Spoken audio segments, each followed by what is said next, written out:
Hi everyone, today's class is on pulmonary function test.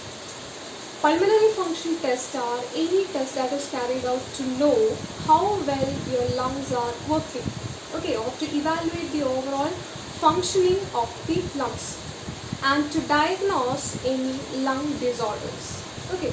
So we know that the lung disorders are of many types, but generally it can be classified into two classes. First one is the obstructive lung disorder, second one is the restrictive lung disorders. Obstructive lung disorders, just like the name implies, if the airway or the respiratory tract is having any obstruction or it is imparting any resistance to the air will be having little difficulty coming in and getting out of the lungs.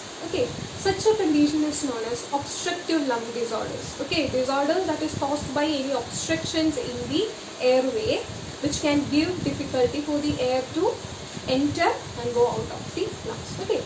Second one is restrictive lung disorders. If any problem, if any abnormalities in the lung tissue, we know that the lung tissues are most responsible for the expansion and recoiling of the lungs. It is because of the stretchability and recoiling tendency of this tissue, it causes the lungs to expand and recoil. If the tissues are not able to function properly, not able to expand and recoil successively, what happens? The lung won't, or lung will be having difficulty to expand and recoil. Such a condition, the breathing will be difficult. It is known as restrictive lung disorders, right? So all these lung disorders we can find by means of carrying out some pulmonary function test. These are some non-invasive methods to know the functioning of lungs. What do you mean by non-invasive? Non-invasive methods are certain methods which does not include or involve any pricking of the skin, any needle puncture or any usage of catheters or any surgical procedures. That is, by just observing or just noting down the level of expiration and inspiration only, we can find the functioning of lungs. No need to include any surgical process. So it is known as the non-invasive method.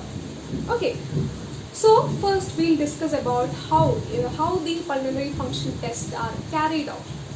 The pulmonary function test measures two major variables. First one is lung volume .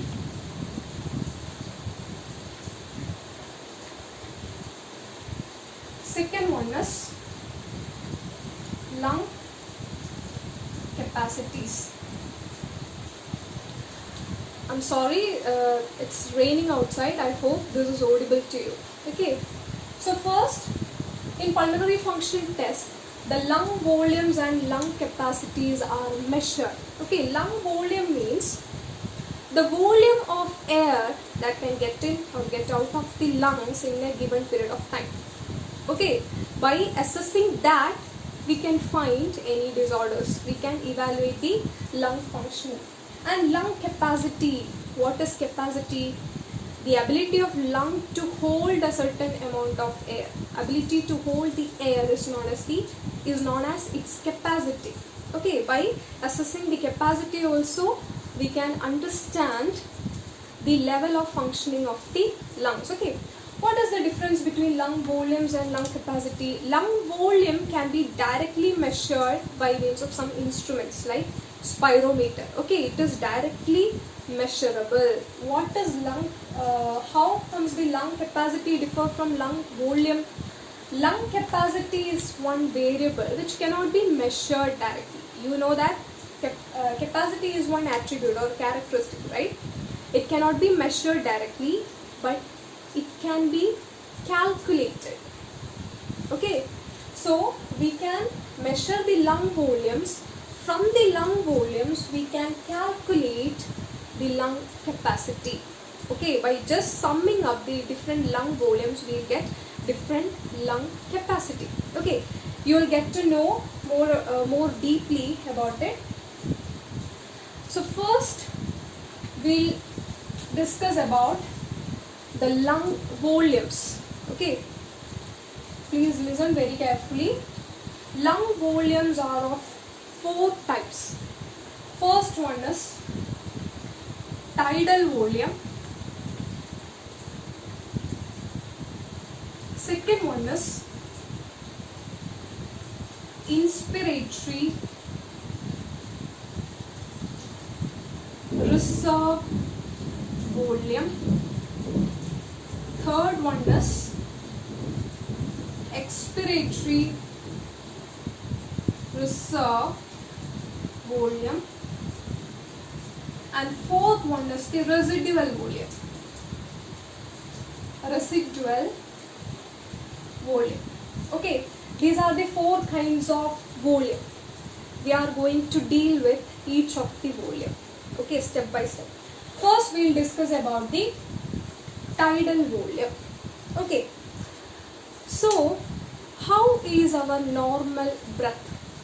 We are having 2 kinds of breath. Okay, normal breath and forceful breath. Okay, normal breath is just a normal inspiration and normal expiration. This is one normal respiration. Okay, forceful respiration means we are taking in as much of air as possible and we are giving out air as much as possible. That is what is called as forceful breath or forceful respiration. Okay, these 2 are different. So tidal volume, please listen.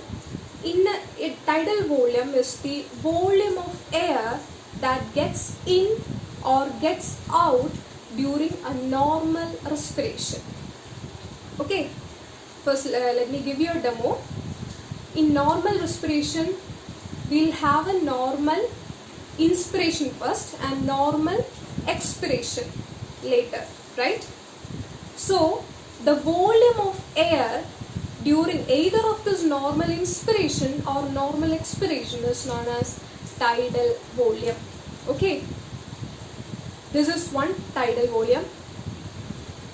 This is one tidal volume. Okay, so how much is the volume? It is 500 ml. Okay, the unit of quantity of gases, usually it is measured in milliliters, ml. Okay, so we'll see, this is just a graph which can show your respiration, level of respiration. Okay, first we are dealing with the tidal volume. So tidal volume is 500 ml. Okay, that means during normal respiration you are taking 500 ml of air in first. 500 ml, the same amount 500 ml is giving out as expired air. Okay, so 500 is the value of tidal volume. Okay, in this graph we can mark the tidal volume. So starting from the baseline, in this graph, this shows the x-axis, shows the time, y-axis shows the volume of gas or air. Okay, so the tidal volume is 500 ml. How can we show the tidal volume in the graph? From 2500, this variables, okay, this variables show in which level each of these volume comes. Okay, the tidal volume comes like this. This is one tidal volume inspiration, and this is one tidal volume expiration. Okay, you can see we are showing both inspiration and expiration. During inspiration, you are taking in 500 ml of gas inside, oxygen inside. Okay, during expiration, you are giving out, that means you can see a downward graph, downward movement of the graph. So this shows the expiration, tidal volume of expiration, the volume of air that is given out of the lungs. Okay, so let me tell you, this line shows tidal volume inspiration. Okay, T suffix I. This shows tidal volume expiration, T suffix E. Okay, I hope this is clear to you. What is 3000 minus 2500? It is 500. Okay, so 500 ml of air is taken in, 500 ml of air is taken out. Okay, so let me give you a definition of tidal volume. Tidal volume is the volume of air that is either taken in or taken out during a normal respiration. Okay, it is not forceful, it is normal. So tidal volume is clear. Second one is inspiratory reserve volume. Okay, in this inspiratory reserve volume, there comes the forceful respiration. Okay, so after that you are again taking one in normal inspiration, normal expiration. Okay, at this point this too shows your normal respiration. Okay, you're taking in air, giving out, taking in, giving out during normal respiration. Next we are going to see about inspiratory reserve volume. Okay, so you took one inspiration. After that, from this point, okay, from at the point of terminal end of the normal inspiration, you are taking a forceful inspiration. Okay, that you are taking in so much amount of air that you can possibly take.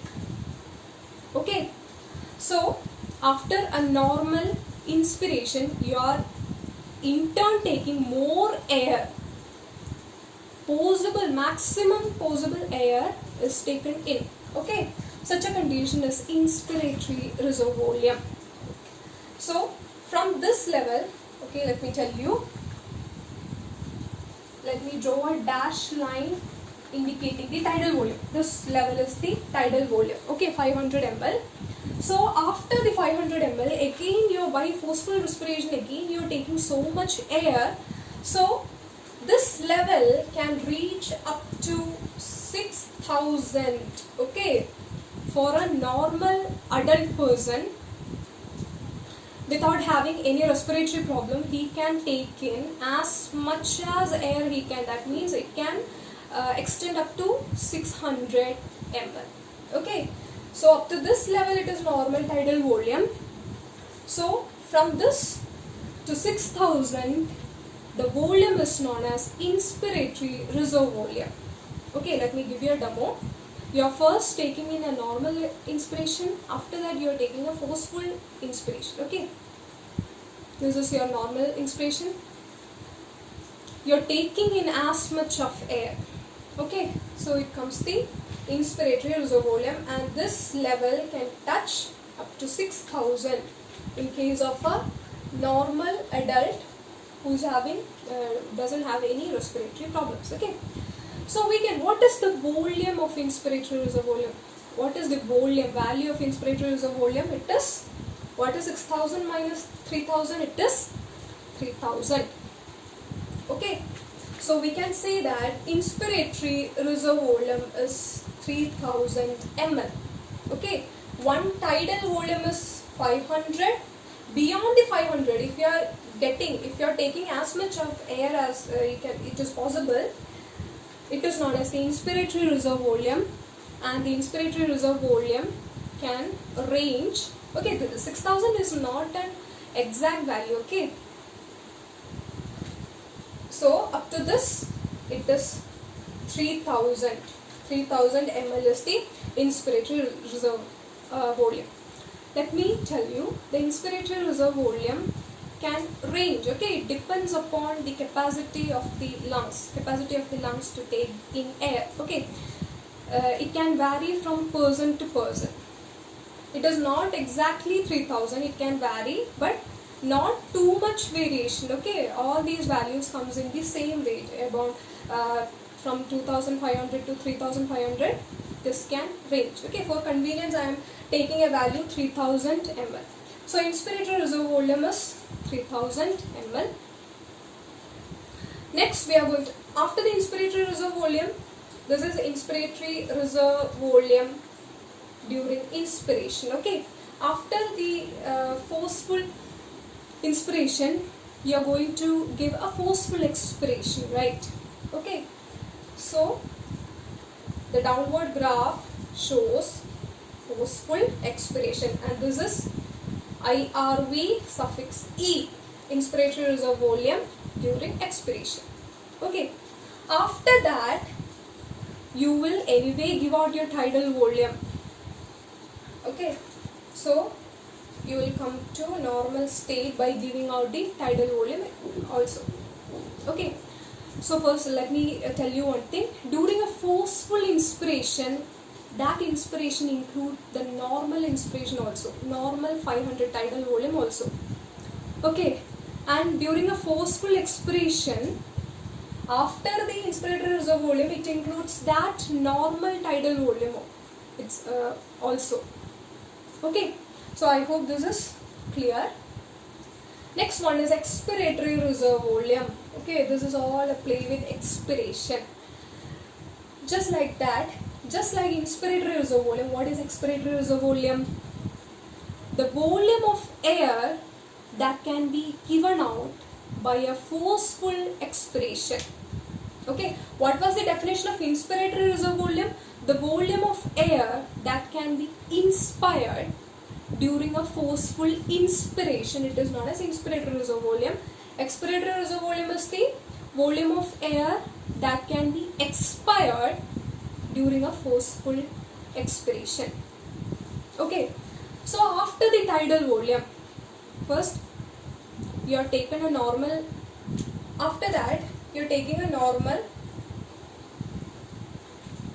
inspiration, okay, and you are giving out a normal expiration. After giving out a normal expiration, you are giving out all the amount of air outside. Okay, you are expiring the air as much as you can, okay, by forceful expiration, and that is what is called as the expiratory reserve volume. Okay, beyond the tidal level, if you are able to expire out the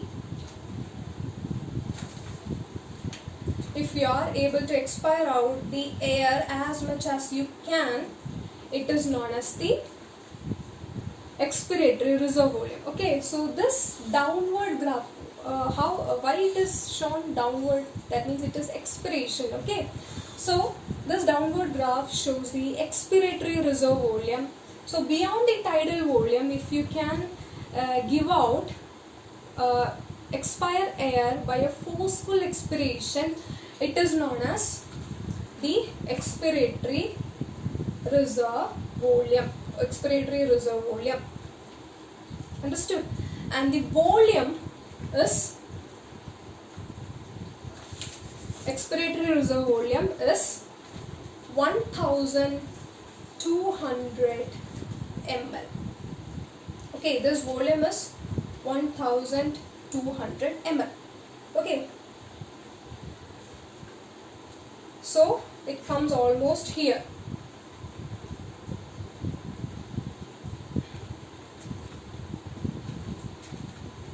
Okay, at 1300 the level ends. Okay, 1200. Understood? So this is the expiratory reserve volume, 1200 ml. That means the volume of air that can be given out, after a forceful expiration. Understood? And after that, again a volume comes. Okay, a volume of air that is within the lungs. Okay, there are certain amount of lungs, a certain amount of air within the lungs that remain unchanged. Okay, so no matter how hard you are expiring, that volume of air does not change. Okay, let me make it clear. The lungs always have certain amount of static air inside, static volume of air inside. Okay, whatever you do, either you run, either you jump, either you smash on a wall, doesn't matter. Either you hardly you're expiring, doesn't matter, that air won't go out of the lungs. Okay, such a volume of air is known as the residual volume. Okay, so after a forceful expiration, you'll think that all the air of the lungs has gone out. This is the forceful expiration, right? Forceful expiration, that you can experience there is no more air within the lungs, but it is wrong. After a forceful expiration also, there can be some air within the lungs. Okay, that air is known as the residual volume. That volume of air is known as the residual volume. What is the function of residual volume? Residual volume of air, it is keeping the alveoli open. Okay, suppose this is an alveoli. If all the air is going out, there is no air left in the alveoli, what happens? This will shrunk, right?